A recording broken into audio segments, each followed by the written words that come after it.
Karena memang selama ini kita dapat film-film horor itu hantunya selalu wanita kan.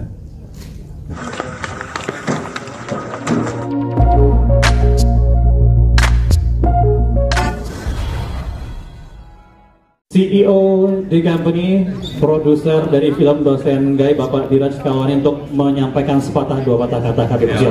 Selamat malam teman-teman media semuanya. Terima kasih atas kehadirannya. Thank you untuk cast saya dan director saya Pak Guntur, all the cast and the crew. Film ini akan tayang minggu depan 15 Agustus menyambut kemerdekaan ya. Hari Sabtu tanggal merah. Kita berharap bahwa film ini bisa diterima dengan baik oleh penonton Indonesia. Oke, baik, kalau gitu kita mulai aja ya Pak ya, kita berbincang-bincang tentang film Dosen Gaib. Ini yang pertanyaan pertama untuk Pak Diraj ya. Kan urban legend Dosen Gaib ini sebenarnya nggak cuma ada di Semarang ya, kalau boleh dibilang hampir setiap kampus di Jakarta, termasuk kampus saya dulu ya di UI juga ada cerita tentang Dosen Gaib, tapi akhirnya yang diangkat ini yang viral kisah di Semarang ya Pak ya. Ini apa kira-kira yang membuat Pak Diraj ingin mengangkat cerita tentang Dosen Gaib ini menjadi sebuah film layar lebar?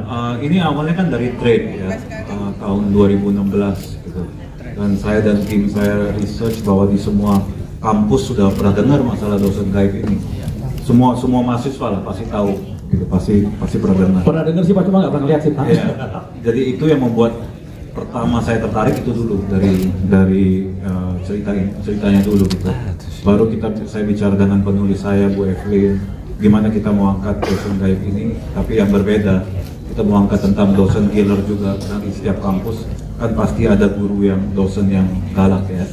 Jadi dari segi itu kita develop 3-4 bulan, dan habis itu baru kebetulan Pak Guntur tertarik konsepnya. Mulai dari situ. Oke, dan kira-kira Pak kalau dari produksi yang kali ini Pak, apa yang berbeda dari produksi film di company Pak? Selalu di company selalu pasti kita upgrade dari quality ya, dari production value. Film kemarin kita dapat 5,8 juta penonton, and pasti quality pasti kita naikkan terus, kita tingkatkan terus untuk dari segi cerita, skenario, main is the script first ya, scriptnya, terus dari production value-nya dan semuanya secara teknisnya. Baik, boleh kita beri tepuk tangan ya untuk Pak Diraj Kawani.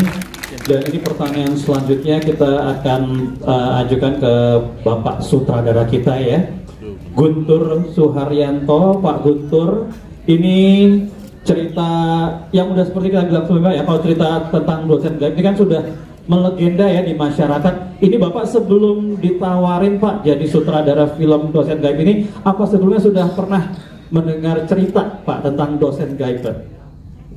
Baca di itu ya, di apa namanya, media sosial sih sebenarnya. Di situ ada kisah-kisah yang ya selalu menjadi urban legend kan, dan itu menarik sih buat saya gitu, sesuatu yang dekat dengan masyarakat juga tahu banget gitu. Nah, lucu nih ini kalau kita coba bikin dalam medium film kayak gitu, seperti apa nih kita pendekatannya gitu, terus bagaimana juga penonton relate gitu, merasakan kalau cuma dicerita, kalau di filmnya seperti apa kayak gitu sih.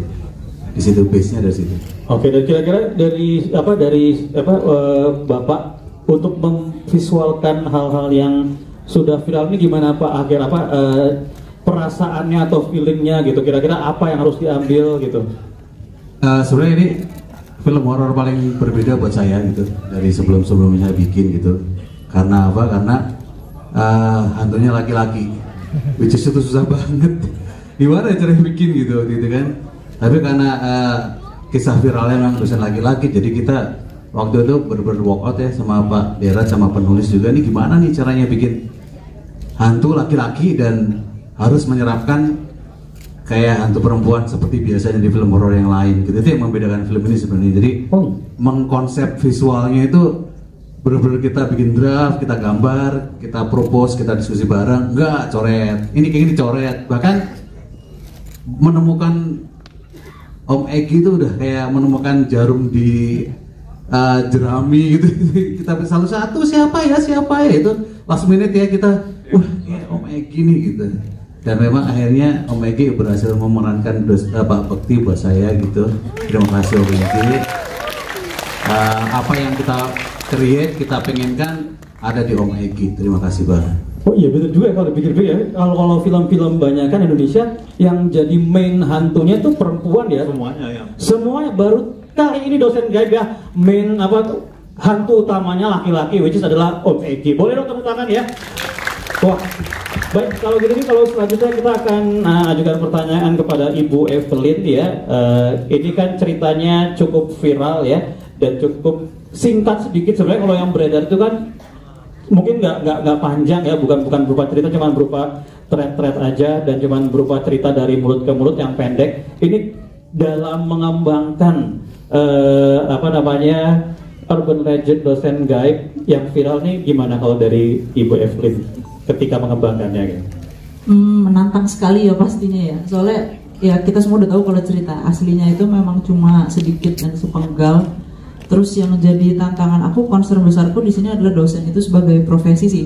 Jadi aku pengen coba discuss juga sama Pak Diraj waktu itu sama Pak Guntur, kita pengen coba create sesuatu yang memang pendekatannya ke kehidupan kampus. Terus secara hantu juga mungkin kita bikinnya lebih universal gitu kali ya, lebih bisa diterima sama anak-anak muda gitu, karena kita set di kampus, pemerannya juga mahasiswa-mahasiswa, mungkin lebih ke situ kali ya. Jadi instead of film horor yang melakukan pendekatan kepada agama dan culture, kita lebih coba pakai ke budaya mahasiswa yang ada sekarang gitu. Lebih gitu sih. Oke, dan ini selanjutnya kita akan juga berbincang-bincang dengan para cast kita ya.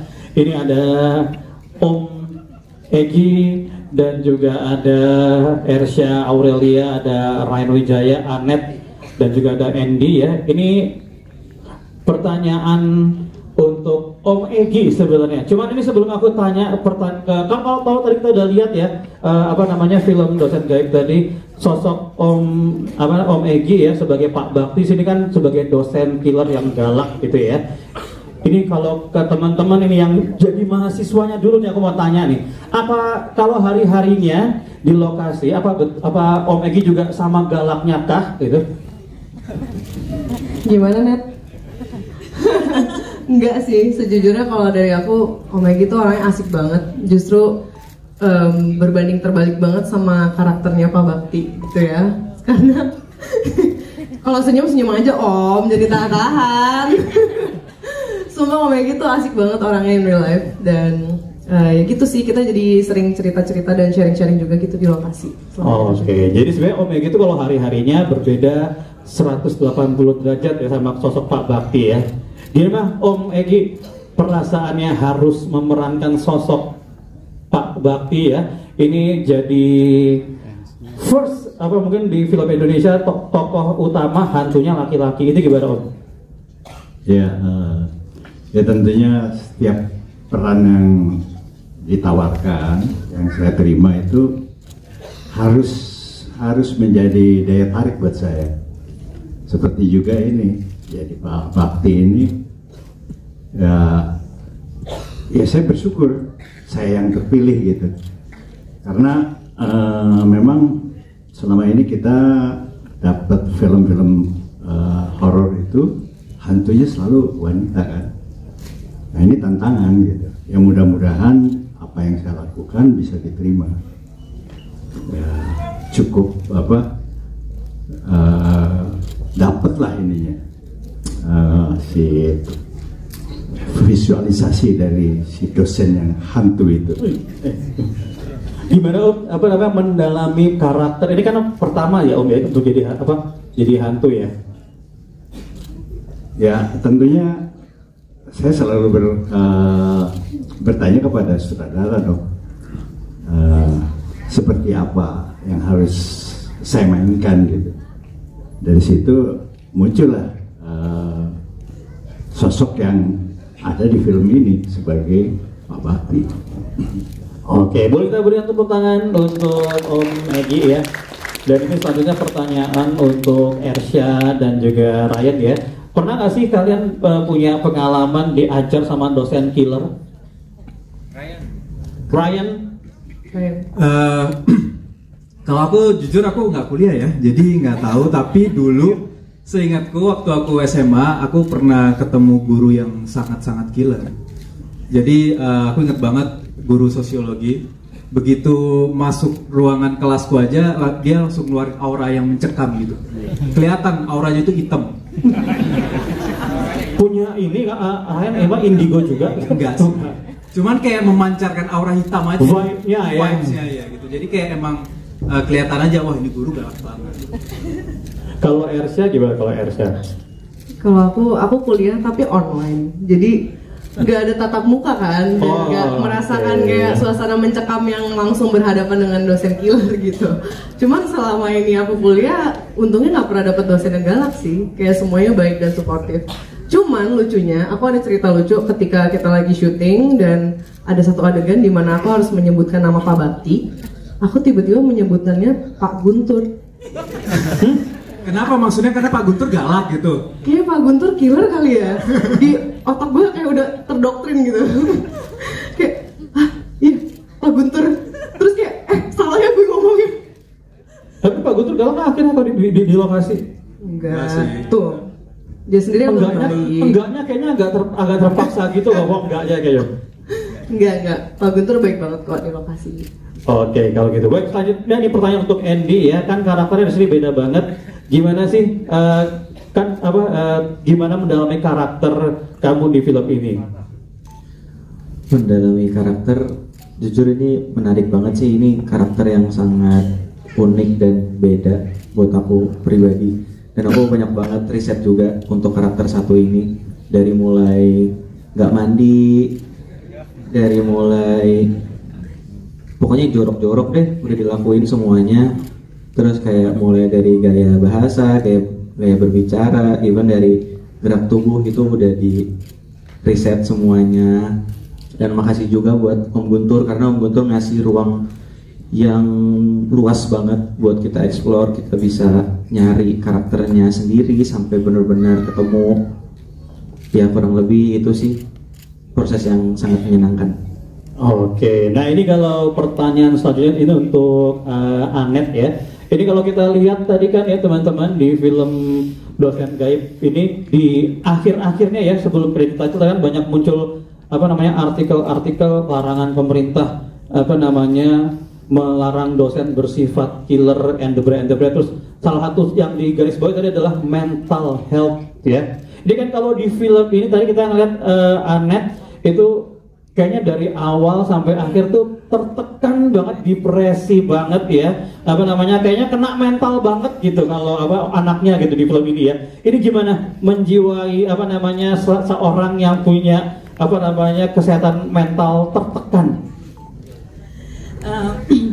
Jujur ini juga baru pertama kali ya dapat karakter yang sangat tertekan. Yang Maya ini kan karakternya punya ansiat sendiri, nggak pernah bisa tenang. Dan kalau misalnya kalian lihat emang dari awal scene sampai Maya nggak ada emang ansiat mulu ya.